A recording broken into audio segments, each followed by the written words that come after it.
have concurred that there they may or may not be reporting all the cases. Right. See, no reason to believe it. Yeah, there's no reason to believe it. That's true. We don't know. That's true.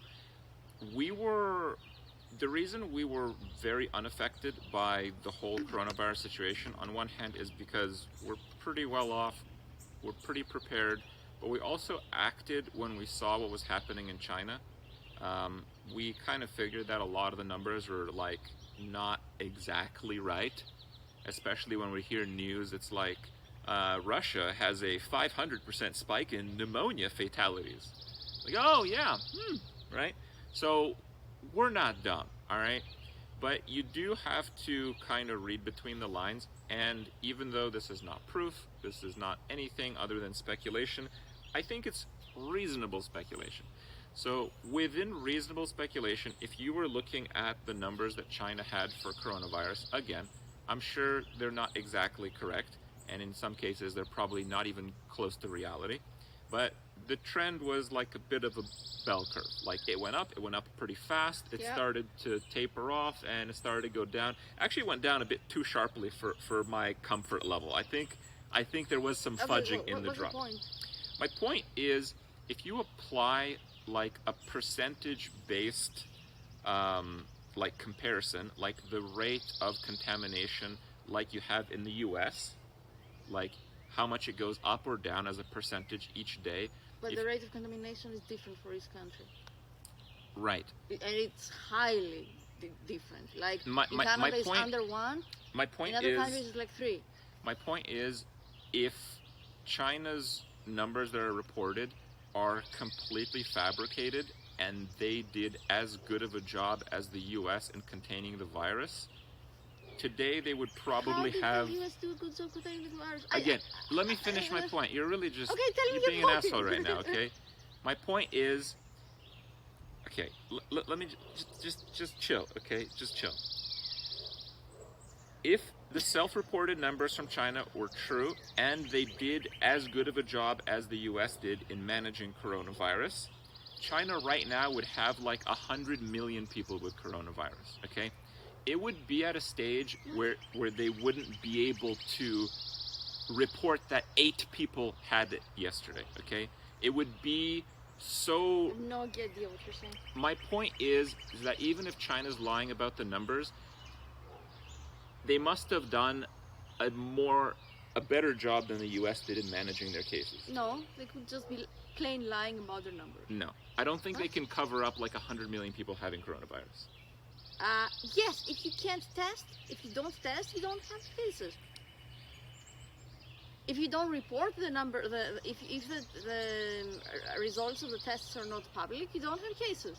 I don't know why that looks to you completely like, I don't know if they're doing, but I don't find it completely like unrealistic that they just don't have the test results public. So they can report when coronavirus was blowing up and there was like 10,000 cases or something, there was like many like leaked videos of like measures that were being taken, like police like literally pulling people off the streets and like arresting people for being in public without a mask, that kind of shit, right?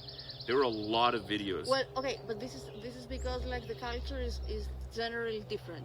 Because when you tell people in China to stay the fuck at home and wear masks, they do it. Or you can like, you are much stricter enforcing them to do it. And in like the US, you tell people to wear a mask, and instead they go have parties and they're crying out more freedom, because I can't wear a mask for like 15 minutes in a grocery store because somehow it infringes my rights. So it's a whole different way of enforcing measures and obeying to measures. Oh, definitely. I don't know. Isn't it? Oh yeah, my point is, I think China did whatever the numbers are, and I do think they're total bullshit. I think they definitely had more than 8 people get coronavirus yesterday in all of China. I'm pretty sure it's more than 8. You know? Maybe it's 8. I don't know. but I'm pretty sure it's more than 8.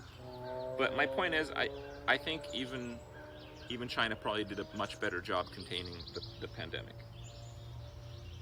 Reading between the lines, of course. Yeah. The worst part is that people not wearing masks make up diseases, but if you're sick, you don't need to get your goddamn coffee at Starbucks. Well, true, but the masks are in, like, we have evidence that, or indications, not evidence, I guess, that there is a very large amount of people that are asymptomatic or pre-symptomatic, but they still can spread the virus.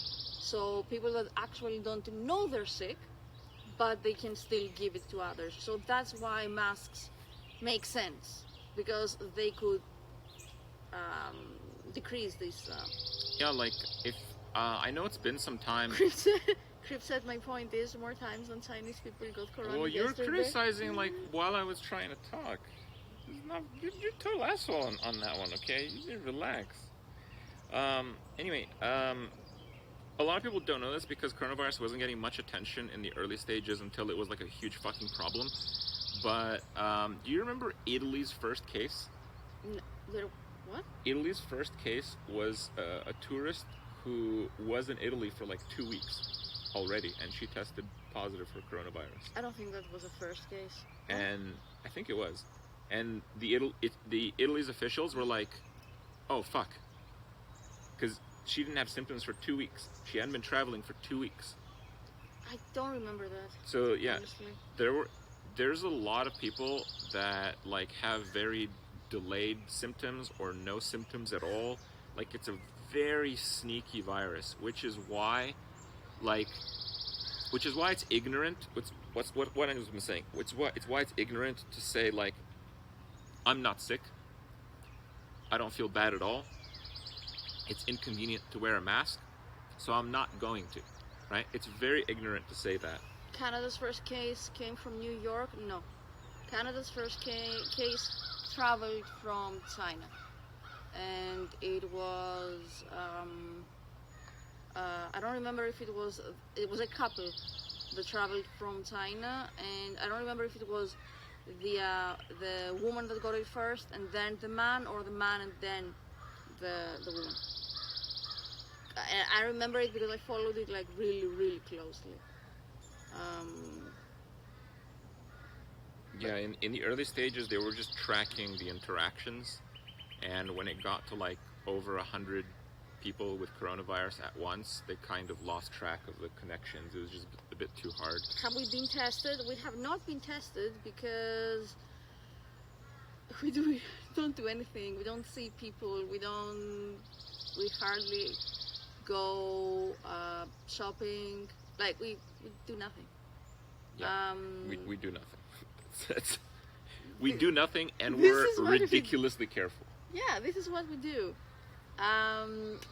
Like I don't even remember when it was the last time that we went grocery shopping. Like Like we 3 go weeks once ago or every something, 2 4 or weeks 3 ago. weeks or something. We get most of our stuff delivered, like ordered online, and we leave them in the garage for 1 week to quarantine. It's not just that. Like when I go grocery shopping, I wear a mask, I wear gloves, I throw the gloves in the garbage after I'm done. I know how to remove them and everything. I quarantine the fucking clothes that I wore when I went outside for a week in the garage with the groceries. Our neighbors get a bit of a show if they are there at the time, because he gets undressed in the garage. Yeah. With the door open, down to his underwear. Yeah. So he can leave the clothes he used outside. So we've been fine. It's way too paranoid. Why? It's not a big deal for us to do. It's easier and less time consuming than actually like going into the process of cleaning groceries or washing the clothes like immediately and so on. So why not? We have space. It's called the incubation period. COVID has a long incubation period, which is what makes it spread particularly easy. And not only that, I think the main issue is that it spreads before the symptoms are visible, according to at least indications. Yeah. Mm-hmm. Do you research corona? You won't be so scared anymore. Well, it's not about being scared. It's like it's something's eating something. Yeah. It's a woodpecker. No, I think it's a squirrel. So why gamble with your life? First of all. Second of all, we've seen a lot of stories of people who have lived from having coronavirus, and like they weigh less than half of their weight. Or they have long-term lung Like damage. there's people who die, who's tragic, not that high a percentage unless you're elderly, not that high, but certainly real. Okay, there's still a percentage.